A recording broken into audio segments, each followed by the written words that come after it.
Hello, everybody, and thank you for tuning in to the Liberty Report. Co-host Daniel McAdams is with me today, and it's good to see you, Daniel. Good to see you back in Clute, sir. Very good. It's good to be back and try to solve the problems of the world.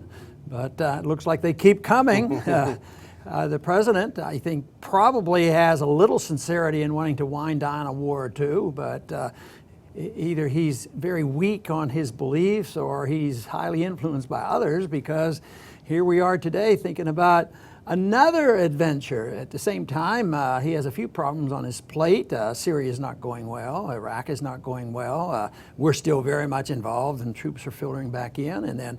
But today, even before our program, there was the announcement. The president gave an announcement about have to change the plans. We can't walk out. We've had so many great successes in Afghanistan. We're going to have to keep these troops here a lot longer than we really wanted. But really, one of the things I wanted to talk about was a Guardian report that came out in detail about what's happening in Cameroon. You know, all of a sudden, Cameroon's on the table, and we've heard about it, Boko Haram, for a long time, and all of a sudden now. But this article really tells us a little bit about what's going on and why all of a sudden the president feels a need that we have to be involved, which for people who even lean slightly toward non-intervention should be appalled. Yeah, exactly. It's funny you talk about Afghanistan. The neocons have framed the issue so successfully that the reason Iraq is a disaster is because we didn't stay in. So that's why the president, I think, feels compelled to stay in. But as you say, a new adventure. The president announced yesterday, and this is, I know you appreciate how he did this. He sent a note to Congress saying, hey, I'm sending a few hundred U.S. troops to Cameroon. We've got to fight Boko Haram, this terrible ISIS-affiliated group. So just wanted to let you know and talk to you later. Forget the Constitution. And they didn't have a debate in the Congress. we used to do that at least a little bit, have a debate. But no, I think that is our biggest problem. The president is not exactly our friend when it comes to non-intervention, but neither is the Congress, and that really is a big problem. But what do they think is the article was broad-based, and the first sentence that I read on there, he mentioned blowback, and I thought, well, there was a time when you were not allowed to say blowback. Of course, he used the term blowback in a generalized sense, not exactly blowback to America, but to America's interest, because all of a sudden, if you look at these maps, you can see where did it all start. It started with Libya. And who was responsible for the blow up of Libya? Well, we had to get rid of a bad guy. And now we have lots of bad guys, and more killing than ever. So Gaddafi's gone. And all of a sudden, even back immediately afterwards, we talked about where are the weapons going? You could see into the neighboring countries, but they've gone a lot further than that. And I think this was the point. One thing happens, you make one mistake, you think you're doing humanitarian, relief for people, and it ends up causing the disability of thousands more, and the need for humanitarian relief becomes so much greater. What's interesting, this article is actually something that I included in something I wrote last night about the president's decision. This article actually was written in 2014 by Seamus Milne of The Guardian, and it's so accurate. It said that, from Libya, these weapons escaped all of the Islamic fighters that the U.S. relied on to overthrow Gaddafi. It helped them. They took their weapons after Gaddafi was gone, and they spread to the winds, and some of them went to Mali. And if you remember, it was just about a year afterward that the French and the UK started bombing Mali, because they ended up there. They went to Niger, and then they ended up in Cameroon, and Boko Haram benefited from these weapons. Some also went up to Syria. So this is, a year ago really predicted that the U.S. would be involved. And as Milne points out, the U.S. military is active in, I think, 49 out of 54 states in Africa, countries in Africa. Yeah, and this whole thing of the spreading of weapons is a big deal. Even if we don't lose one soldier in Cameroon, that's good that we don't lose one soldier. But a lot of people are going to die, and a lot of people are going to die as a consequence of weapons. And I wonder what percent of the weapons that Gaddafi had that were probably American-made. He probably had a mixture, but I'll bet you there's a lot of American weapons. I mean, the weapons we send into Syria now to help our so-called friends, the true friendly rebels that are going to overthrow Assad, the weapons end up in the people who would kill Americans. Well, Josh Landis, who's at the University of Oklahoma, is an expert on Syria. He estimated that between 60 and 80% of the weapons the U.S. sends to moderates in Syria end up in the hands of ISIS and Al-Qaeda. So that is pretty significant. Yeah, and yet it doesn't seem to even ask people to pause for a minute. And like today, we see this escalation in Cameroon, and we see the re-escalation in Afghanistan. And I haven't seen any, even with the presidential debates, I mean, they allude to some of these problems, but they never really talk about it. And in another sense, they never seem to calculate into the big problem, and that is debt, the inability to finance welfare warfare.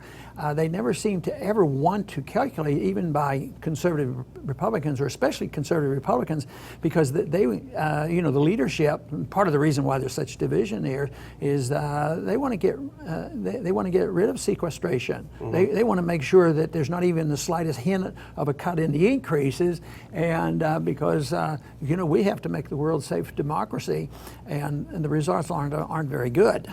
Well, you know, the other thing, besides the troops that Obama is sending in, he is sending in some Predator drones. Supposedly, they're only going to conduct surveillance. But if, you know, as I wrote in the piece that I wrote yesterday, if you think that they're not going to start firing weapons, you've not been paying attention. You know, interesting today, I don't know if you saw this, there was a blockbuster report out in The Intercept. It was some new Snowden released files about the president's drone program in Afghanistan.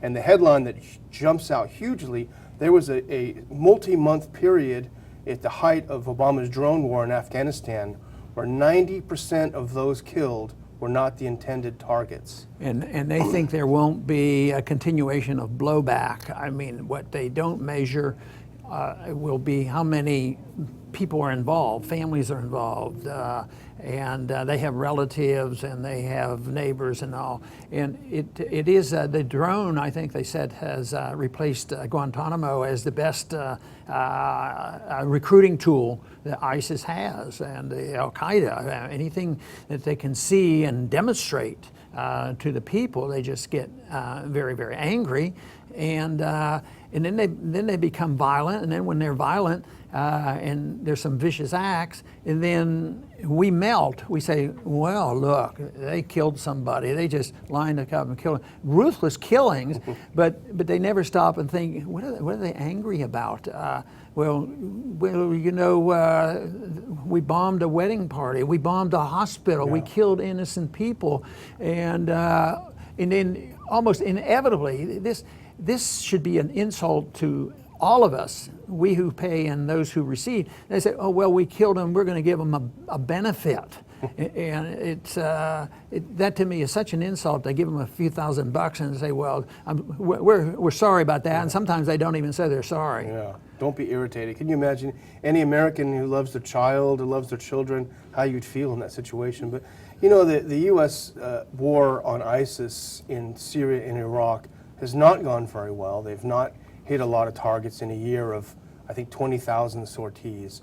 And we've seen in comparison to the Russians, which have been far more aggressive, I think, and effective in it. So what makes them think, do you think, that they will somehow defeat ISIS now in Cameroon?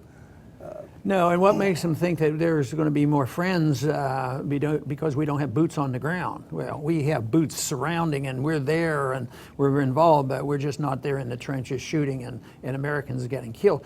American leadership thinks that if we don't see any American soldiers being killed, which is a good goal, of course, but that all of a sudden the hostilities will be minimal, that we won't have to worry about it as much. But I think the hatreds build just the same. I mean, we're not losing military personnel in Syria, but just think there might be who knows how many factions there are, which factions are really trustworthy, that it doesn't gain support. And yet we pump all this energy in, even though we didn't march in and take over and say, well, they are clear cut, they've just taken over the government like we did in Iraq. That became very clear, and that was a total failure. But it just is so bewildering to look at the results, and the people don't wake up, and the Congress don't wake up, and yet the dedicated neocon said, well, yeah, we agree with you, this is not a good result, and we predicted this, because you have to go in with full force. You can't mess around with 10,000 troops. You got to go out all the way.